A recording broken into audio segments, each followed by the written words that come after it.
श्री शिवाय नमस्तुभ्यम। दोस्तों, आज हम जानने वाले हैं कि जो अधिक मास की एकादशी पड़ी है, इसके व्रत रहने से और पूजा विधि क्या है, क्या फल की प्राप्ति होती है, ये सब हम पूरी वीडियो में जानने वाले हैं। इसलिए वीडियो को अंत तक ज़रूर देखिएगा और अगर हमारी वीडियो आपको पसंद आएगी तो आप चाहे इसे शेयर भी कर सकते हैं। देखिए, अगर आप पूरे वर्ष एकादशी का व्रत नहीं रहते हैं और अगर सिर्फ अधिक मास की जो एकादशी पड़ी है इसमें आप रह लेते हैं तो आपको पूरे वर्ष की एकादशी की फल की प्राप्ति होती है। इसलिए जो लोग नहीं रहते उन्हें भी एकादशी का व्रत अवश्य अधिक मास में रहना चाहिए, क्योंकि पुरुषोत्तम का महीना भी है। और इस एकादशी को अगर आप रहते हैं तो आपके घर में शारीरिक सुख समृद्धि और जो भी आप मनोकामना के लिए व्रत रहते हैं अवश्य विष्णु भगवान उसे पूर्ण करते हैं। और इस प्रकार से आप देख सकते हैं कि लड्डू गोपाल का स्वरूप है हमारे यहाँ, और मैं इनको स्नान कराने के लिए तैयार कर रही थी और यहाँ मैंने उनका वस्त्र उतारा। जैसे कि अगर आपके घर में भी लड्डू गोपाल हैं तो उन्हें एकादशी के दिन पंचामृत का स्नान अवश्य कराएं। पंचामृत का स्नान एकादशी में अवश्य कराना चाहिए अगर आपके घर में लड्डू गोपाल हैं। लड्डू गोपाल नहीं है तो आप अवश्य अपने घर में रखें। लड्डू गोपाल सभी को घर में रखना चाहिए। इस प्रकार से पंचामृत बना ले, जैसे कि दूध हो गया, शक्कर हो गया, मधु हो गया, घृत हो गया और दही हो गया और देसी घृत हो गया, शहद हो गया। पांचों चीज़ों को मिक्स करके आपको पंचामृत बना लेना चाहिए। इस प्रकार से पंचामृत का स्नान कराते समय श्रीमन नारायण का मंत्र अवश्य बोलते रहना चाहिए। फिर साफ स्वच्छ जल से फिर मैंने इनको स्नान कराया। फिर जो भी आपके पास कपड़े हों भगवान के लिए अवश्य रखें पूछने के लिए, क्योंकि जब भी हम स्नान करते हैं तो हम भी अपने तौलिया वगैरह कुछ भी रखते हैं। तो इस तरीके से मैं भगवान के लिए स्वच्छ कपड़ा रखी हूँ ताकि उन्हें स्नान कराने के बाद इन्हें मैं अच्छे से पोंछ सकूँ ताकि इन्हें ठंड ना लगे। इस प्रकार से साफ स्वच्छ कपड़े से मैं इनको इस तरीके से पोंछ लेती हूँ और उसके बाद फिर इनको वस्त्र धारण कराती हूँ। आप लोग भी एकादशी का व्रत न भी करें तो भी अपने लड्डू गोपाल की सेवा एकादशी के दिन अवश्य करें। उन्हें वस्त्र धारण कराएं, उन्हें पंचामृत से स्नान कराएं, भोग लगाएं, श्रीमन नारायण का 108 बार मंत्र जाप करें और चावल बिल्कुल ना सेवन करें। तो आपके व्रत के बराबर आपको पुण्य की प्राप्ति अवश्य हो जाती है, क्योंकि एकादशी के दिन चावल में सारे पाप समा जाते हैं और चावल को स्पर्श करना, चढ़ाना हो सके तो बिल्कुल नहीं करना चाहिए। एकादशी के दिन चावल जो भी खाता है या जो भी सेवन करता है, जो भी चढ़ाता है, उसे बहुत ही दोष की प्राप्ति होती है, क्योंकि चावल में सारे दोष आ गए थे। इस प्रकार से एकादशी के दिन चावल बिल्कुल न समर्पित किया जाता है और ना ही सेवन किया जाता है। अगर जो भी व्यक्ति व्रत नहीं रहते हैं तो इतना तो पालन वह कर सकते हैं कि चावल बिल्कुल ना खाएं। इस प्रकार से मैंने लड्डू गोपाल को वस्त्र धारण करा के इनका श्रृंगार करके और इन्हें मैं चांदी के प्लेट में रखती हूँ। इस प्रकार से लड्डू गोपाल बहुत ही सुंदर लग रहे थे और उनका जो भी है मुकुट है, आसन है, इनका तकिया है, सब इसको अच्छे से सब पूरा सजा के मैंने रख के यहाँ पे मैं पीला चंदन लगा रही थी अपने लड्डू गोपाल को। इस प्रकार से आप लड्डू गोपाल की सेवा एकादशी के दिन अवश्य करें। यहाँ मैं इत्र लगा रही थी। इत्र अवश्य लगाना चाहिए भगवान को स्नान करने के बाद, वह बहुत ही प्रसन्न होते हैं और इत्र लगाने से आपके घर में भी हर प्रकार की सुख समृद्धि भगवान को अगर लगाते हैं तो बनी रहती है।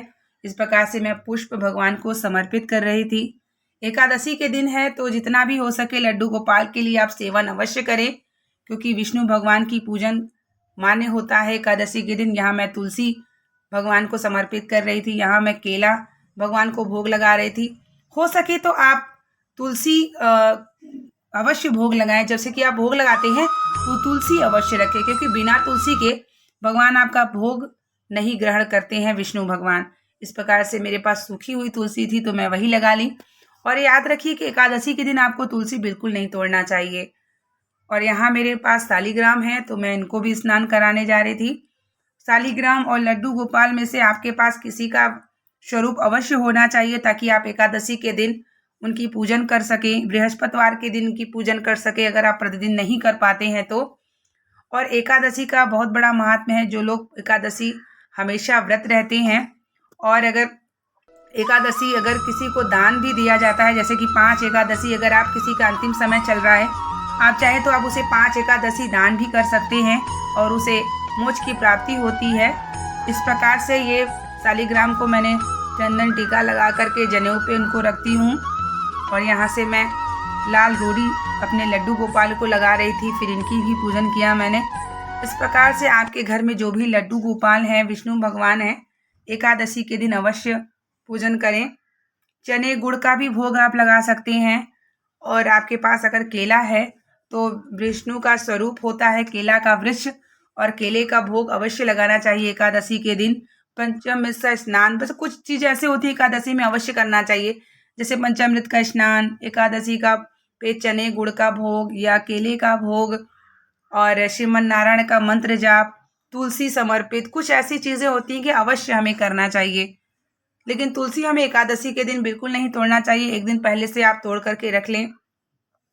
अधिक मास की एकादशी पुरुषोत्तम का महीना है, इसलिए ये एकादशी अगर आप व्रत रहते हैं, पूरे वर्ष भी अगर आप एकादशी का व्रत नहीं रहते, तो सभी को ये एकादशी अधिक मास की जो पड़ी है इसे अवश्य करना चाहिए।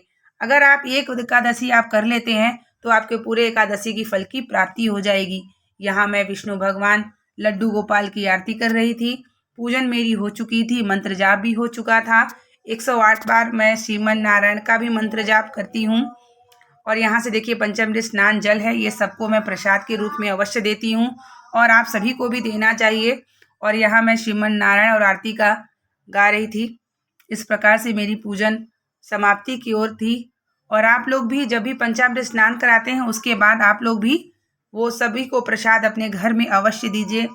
जैसे मानसिक परेशानी या जो भी शारीरिक कष्ट है वो सब समाप्त होती है। और इस प्रकार से आरती करें, पूजन करें, श्रीमन नारायण का मंत्र जाप करें। यहाँ मेरी पूजन लगभग हो चुकी थी, उसके बाद मैं क्षमा प्रार्थना कर रही थी। इस प्रकार से एकादशी के दिन अवश्य जो लोग व्रत नहीं रहते उन्हें भी रहना चाहिए। और यहाँ मेरे भगवान का श्रृंगार हो चुका था। फिर यहाँ मैं तुलसी माता को चरण स्पर्श करने आई।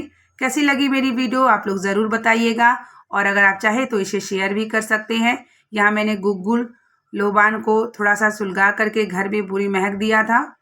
मिलते हैं आप लोगों के लिए नेक्स्ट